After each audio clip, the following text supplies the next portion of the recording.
Hi viewers, welcome to our channel. ప్రస్తుతం మనతో పాటు దాము బాలాజీ గారు సీనియర్ జర్నలిస్ట్ ఉన్నారు. వారితో ఒకసారి మాట్లాడదాం. సార్ నమస్కారం. సార్ నమస్తే సార్, అఘోరికి షాక్ అయితే తగిలింది సార్. అఖిల భారత అఘోరి సంస్థ అనే ఒక సంస్థ ఈ అఘోరి అసలు అఘోరే కాదు, దీని పట్ల ఈ విధంగా ప్రవర్తిస్తే మేమే చర్యలు తీసుకుంటామని చెప్పేసి ఆ సంస్థ అనౌన్స్ చేసింది. ఇప్పుడు చాలా మంది చర్చించుకుంటున్నారు, అసలు ఏంటి సంస్థ, అఘోరాలకు కూడా ఈ విధంగా సంస్థలు ఉంటాయని కూడా అంటున్నారు. మరి ఈ సంస్థకు సంబంధించి మీరేం చెప్తారు? మరి ఎటువంటి చర్యలు తీసుకునే ఛాన్సెస్ ఉన్నాయి సార్ అఘోరి పట్ల? అఘోరికి ఒక అదేంటంటారు, అఘోరి టైం బాగాలేదు ఇప్పుడు. అఘోరికి అన్ని వైపుల నుంచి వ్యతిరేకత పెరిగింది. ఇటు మీడియాలో వ్యతిరేకత వచ్చింది, ఇటు అఘోరి పెళ్లి చేసుకున్న మొదటి భార్య రాధిక ఆమె కేసు పెట్టింది. మహిళా కమిషన్ దగ్గర కూడా వెళ్ళి ఆమె రిపోర్ట్ చేసింది. అట్లాగే ట్రాన్స్జెండర్స్ కూడా అఘోరి మీద కేసు పెట్టారు. అట్లాగే అఘోరి నగ్న పూజలు లేదా యోని పూజలు చేస్తానని చెప్పి మా దగ్గర డబ్బులు తీసుకున్నారని కొంతమంది, ఒక ప్రొడ్యూసర్ అంటున్నారు, ఒక జడ్జి అంటున్నారు. అలాగా వాళ్ళు కూడా పోయి పోలీస్ స్టేషన్లో కేసు పెట్టారు. ఇప్పటి వరకు అయితే అఘోరిలో నిన్న మొన్న 2-3 రోజుల ముందు 2 కేసులు అయితే ఎఫ్ఐఆర్ కూడా అయిపోయినాయి. వాళ్ళు ఇప్పుడు ఎఫ్ఐఆర్లు అయినాయి. పైగా మహిళా కమిషన్ ఆమె నేరెళ్ళ శారద గారు కూడా బాగా యాక్టివ్గా ఉంటారు.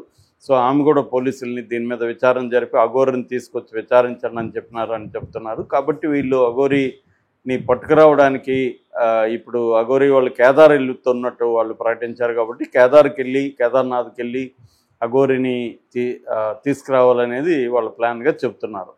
సో ఈ నేపథ్యంలో అఘోరి అండ్ ఆ అమ్మాయి శ్రీవర్షన్ ఇద్దరు కూడా జాయింట్గా ఒక వీడియో చేశారు. మా జోలికి వస్తే, మమ్మల్ని అరెస్ట్ చేయడానికి వచ్చినా లేకపోతే మీడియాలో మా మీద నెగిటివ్గా వచ్చినా మేము ఇద్దరం చనిపోతాము, మాకు వేరే మార్గం లేదు, మేము పెట్రోల్ పోసుకుని కారుతో సహా దగ్ధం అయిపోతాం, ఆ వీడియో కూడా మీకు అందుతుంది, ఆ ఏర్పాటు చేసుకొని మేము చచ్చిపోతామని కూడా బెదిరిస్తున్నారు. సో ఈ నేపథ్యంలో వాళ్ళు ఏంటంటే, మేము ఇంకా తెలుగు రాష్ట్రాలకి రాము, మేము ఇక్కడే సెటిల్ అయిపోతాము, కేదార్నాథ్లోనే మేము ఉండిపోతాము, ఇంక మీదట మా లైఫ్లో తెలుగు రాష్ట్రాలకి రామని కూడా అఘోరి అనౌన్స్ చేశాడు. అయితే సరే పోనీ వాళ్ళు నార్త్ ఇండియాలో బాగానే ఉండొచ్చులే, ఇక్కడంటే కాంట్రవర్సీస్ వచ్చాయి అనుకోవచ్చు. కానీ ఇప్పుడు అఘోరికి నార్త్ ఇండియాలో కూడా పెద్ద షాక్ తగిలింది. నిజానికి చాలామందికి ఇప్పటి వరకు ఉన్న డౌట్ ఏంటంటే, ఈ అఘోరి పేరుతో ఈ ట్రాన్స్జెండర్ చేస్తున్న అరాచకాల్ని అఘోరా వాళ్ళు ఎందుకు ఖండించట్లేదు, అఘోరా సంఘాలు లేవా, వాళ్ళు ఎందుకు పట్టించుకోవట్లేదు అనేది అందరికీ చాలామందికి డౌట్లు ఉన్నాయి. ఇప్పుడు అఘోరి సంఘం, ఆ సంఘం పేరు అఖిల భారతీయ అఘోరా అఖాడాస్ అంటారు వాటిని. సో అఖారా అంటారు హిందీలో, మనం అఖాడా అంటాం. సో అఖిల భారతీయ అఘోరా అఖాడా సంస్థ అధ్యక్షుడు ఆదేశ్ నాథ్, ఆయన లెటర్ ప్యాడ్తో రాసిన ఇది కూడా తెలుగు మీడియాకి అందింది. సో అది నేను కూడా చూశాను, హిందీలో ఉంది. సో ఆయన ఏమంటున్నాడంటే, ఈ అఘోరి శివనాథ్ ఏదో పేరుంది, అఘోరి శివనాథ్ అలియాస్ శ్రీనివాస్ ఈ నాగస్వాదు అసలు అఘోరి కాదు, అఘోరికి సంబంధించిన ఏ దీక్ష ఎవరి దగ్గర అతను తీసుకోలేదు. సో ఆ నాగసాధు మాకు సంబంధం లేదు అఘోరాలకి, అఘోరా అనేది ఇట్లాంటివి చేస్తే మేము చర్యలు తీసుకుంటాము అనేది వాళ్ళు చెప్పారు. యాక్చువల్గా ఏంటంటే, అఘోరాకి సంఘాలు ఉంటాయంటే ఖచ్చితంగా ఉంటుంది. యాక్చువల్గా ఇప్పుడు ప్రకటించిన ఈ అఖాడా పెద్ద సంఘం కాదు. నిజానికి అఘోరాల పెద్ద సంఘం వచ్చి ఏబిఏపి అనే ఒక సంఘం ఉంది. ఏబిఏపి అంటే అఖిల భారతీయ అఖాడా పరిషత్ అంటారు. ఈ అఖిల భారతీయ అఖాడా పరిషత్తులో దాదాపు 14 అఘోరా సంఘాలు ఉంటాయన్నమాట. ఈ అన్ని సంఘాలు కలిపి అది సమాఖ్య అని చెప్పచ్చు. ఫెడరేషన్ ఆఫ్ 14 అఘోరా అసోసియేషన్స్ కలిపి అఖిల భారతీయ అఖాడా పరిషత్ అంటారు. ఈ అఖిల భారతీయ అఖాడా పరిషత్తులో జునా, నిరంజని, నిర్మోహి ఇలాంటి సంస్థలు ఉంటాయన్నమాట. ఇవన్నీ కూడా అఘోరాల లైఫ్ని కంట్రోల్ చేస్తుంటాయి, వాళ్ళకి సంబంధించిన సమస్యల్ని మ్యానిపులేట్ చేస్తుంటాయి. తర్వాత వీళ్ళు ఇట్లా ఏదన్నా పెద్ద ఫంక్షన్లకి వెళ్ళాలంటే కూడా వీళ్ళు ఆర్గనైజ్ చేస్తారనమాట. ఇప్పుడు కుంభమేళాలు, మహాకుంభమేళాలు వచ్చినప్పుడు కూడా ఈ అఖిల భారతీయ అఖాడా పరిషత్తే దీన్ని ఆర్గనైజ్ చేస్తుంది, పెద్దవి. ఆ మధ్య కేరళలో మహాకాల యజ్ఞం లాంటిది కూడా అఘోరాలు చేశారు. సో అలాంటివి కూడా వీళ్ళు చేస్తారన్నమాట. దీంట్లో ప్రధానంగా 2 అతిపెద్దవి, పంచదర్శనం జునా అఖాడా అనేది ఒకటి, రెండోది పంచాయతీ నిరంజని అఖాడా. ఈ 2 పెద్దవి అన్నమాట. ఇది ఈ పరిషత్తులో ఉండే 14 వాటిల్లో ఈ 2 పెద్దది. ఇప్పుడు ఎవరైతే నోటీస్ ఇచ్చారో, ప్రకటించారో, ఆ ప్రకటన ఇచ్చిన ఈ ఆదేశ్నాథ్ వాళ్ళ సంస్థ అఖిల భారతీయ అఘోరా అఖాడా ఉంది కదా, అది ఈ 14లో లేదు, అది సపరేట్గా ఉంది. అంటే ప్రధానమైన బాడీలో వాళ్ళు లేరు, ప్రధానమైన బాడీ స్పందించలేదు దీని మీద, అది గుర్తుపెట్టుకోవాలి. ఏదో ఒక చిన్న ఆర్గనైజేషన్ మాత్రమే స్పందించింది. కాకపోతే ఇది ఎక్కడో మొదలైనట్టుగా తెలుస్తుంది. ఇప్పుడు ఇది చేసింది కాబట్టి పెద్ద ఆర్గనైజేషన్లు కూడా స్పందిస్తాయా? స్పందిస్తే మాత్రం ఈ అఘోరికి ఇబ్బందులే. అంటే ఇబ్బందులు అంటే వాళ్ళకి ఏదో దండం పెట్టి సారీ చెప్పి నేను ఇంక మీద చేయనని, నేనేదో నా భార్య పెళ్లి చేసుకున్నా కదా, మేము ఇద్దరు ఏదో కాపురం చేసుకుంటాం, మా లైఫ్ని మేము గడిపేస్తామని వెళ్ళొచ్చు. అంతేగాని సోలం పెట్టుకొని ఇంత ముందులాగా సనాతన ధర్మం గుళ్ళు మీద వచ్చేసి అక్కడ జనం మీద దాడులు చేయడం, ఇవన్నీ మాత్రం ఇంకా అఘోరికి సాధ్యం కాదు. అది అయిపోయింది ఆ ఫేజ్.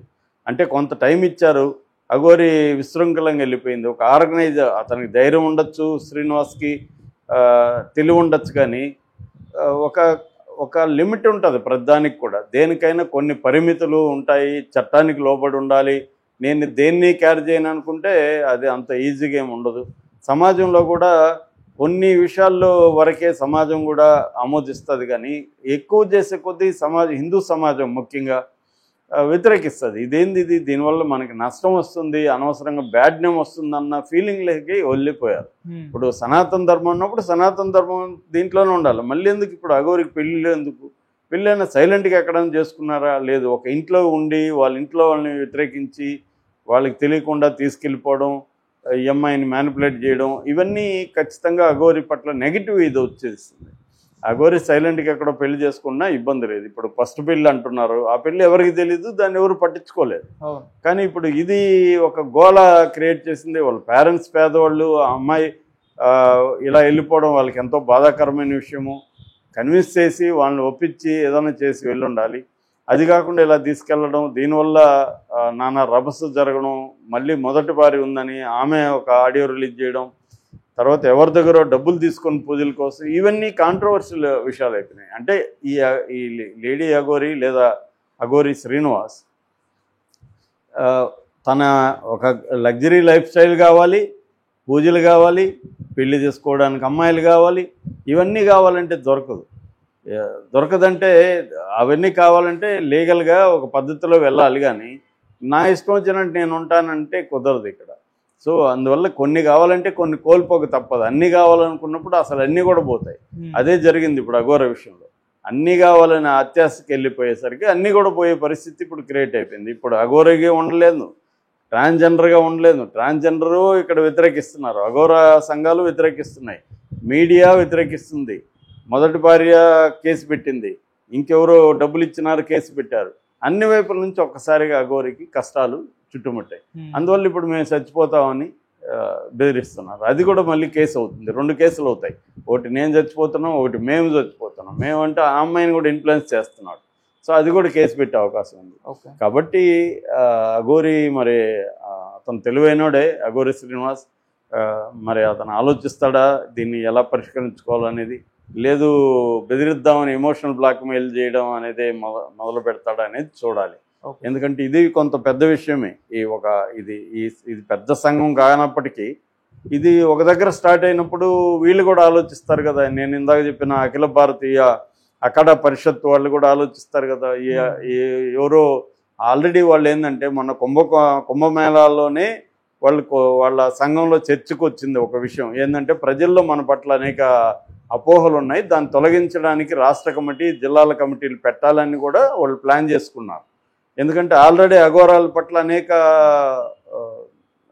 అపోహలు, తప్పుడు అభిప్రాయాలు ఉన్నాయి. అఘోరాలు మా శవాలను తింటారని, అఘోరాలు భయంకరంగా ఉంటారని, శాపాలు పెడతారని, వాళ్ళు కోపం వస్తే ఎవరన్నా చంపేస్తారని, ఇలాంటివి ఏవో ఉన్నాయి. నిజానికి అఘోరాలు అవేమీ లేవు. అఘోరా అనే సెక్ట్ మనకి, నేను ఆల్రెడీ దాని చరిత్ర అంతా చెప్పున్నాను 2-3 సార్లు. 4వ శతాబ్దం నుంచి 8వ శతాబ్దం వరకు క్రీస్తు శకం ఈ పీరియడ్లో అఘోరా సెక్ట్ అన్ని డెవలప్ అయింది. ఆ తర్వాత 18th సెంచరీలో బాబా కేనారాం వీళ్ళ ఆద్యుడిగా పిలుస్తారు, ఆయన్ని ఫాదర్ ఆఫ్ అఘోరా అనుకోవచ్చు. ఆయన టైంలో అఘోరా అనేది ఒక ఆర్గనైజ్డ్ సెక్ట్గా ఇదైంది. వాళ్ళు ప్రధానంగా కాపాలికులు అంటారు వాళ్ళని. దాంట్లో మళ్ళీ రకరకాల సెక్టులు ఉంది. కాలాముకులు, కాపాలికులు ఇలాగ అంటారు. కాపాలికులు ఏముందంటే కపాలంలో భోంచేస్తారు. కపాలం అంటే వాళ్ళకి ఏంటంటే అద్వైతాన్ని ఫాలో అవుతారు. అద్వైత అనేది ఏంటి? జీవము, జగత్తు, ఈశ్వరుడు, మిథ్య, పరమాత్మ అంటే సూపర్ కాన్షియస్ మాత్రమే సత్యము, మిగతాంతా మిథ్య అని చెప్పేది అద్వైత. దాన్ని వీళ్ళు ఫాలో అవుతారు, ప్రాక్టీస్ చేస్తారు. అంటే పదార్థం ప్రతిదీ ఒకటే. ఒక ఉల్లగడ్డ బంగాళదుంప కావచ్చు, లేదా ఒక శవం కావచ్చు, ఈ రెండు వాళ్ళకి ఒకటే. ఇది ఒక యాపిల్ తిన్నట్టు శవం కూడా తినాలి, అది వాళ్ళ కాన్సెప్ట్. ఎందుకంటే పదార్థం ఏదైనా మిథ్యే కదా. అసలు ఇవన్నీ మాయ అయినప్పుడు శవం తింటే ఏంటి, యాపిల్ తింటే ఏంటి అన్న ప్రాక్టీస్ కోసం వాళ్ళు శ్మశానాల్లో ఉండడం, శవం మీద కూర్చొని ధ్యానం చేయడం. శవాన్ని తినడం అంటే ఏదో మసాలాలు వేసుకొని ఫ్రై చేసుకొని తినరు వాళ్ళు. అదేదో ఒక ముక్క తీసుకొని తినడం అంటే అన్ని పదార్థాలు ఒకటే అనేది వాళ్ళకి అలవాటు కావడం కోసం చేస్తారు. అట్లాగే వాళ్ళకి మనలాగా శుభ్రత అశుభ్రతకు సంబంధించిన మనలాంటి అభిప్రాయాలు ఉండవు. వాళ్ళకి శుభ్రమైన అశుభ్రమైన పెద్ద ఫరక్ లేదు వాళ్ళకి. మళ్ళీ క్లీన్గా ఉండాలి ఇట్లాంటివి ఏది లేవు వాళ్ళకి. అన్ని పదార్థాలు ఒకటే వాళ్ళకి. సో అందుకని వాళ్ళది ఒక లైఫ్ స్టైల్ అనుకోవచ్చు. దానివల్ల ఇతరులకు ఇబ్బంది లేనంత